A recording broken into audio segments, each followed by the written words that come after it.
సిగ్గు శరం ఉండక్కర్లే. నీకు అటువంటి తల్లి ఉందే. ఇదే గనక మా నువ్వు మా మామ వాళ్ళ ముందర ఆ ఏటు వేసింటే ఆడిదానివని కూడా చూడకుండగా, మొగోడని కూడా చూడకుండగా పీసు పీసు వేస్తుండ్రే నిన్నే మిమ్మల్ని.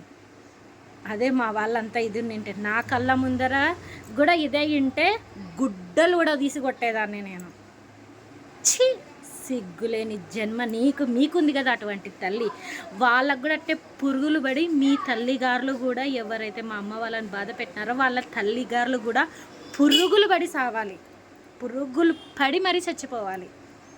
మా అమ్మాయి ఎటువంటిదో, మా అమ్మ ఎంతటి గొప్ప మనసున్న వ్యక్తో లుచ్చా కొడుకులకి ఏం తెలుస్తుంది, లుచ్చా ముండలకి ఏం తెలుస్తుంది. తూ మీ బతుకు సిగ్గు శరం లేని జన్మలు. మా కాలి గోటికి సమానం గారు.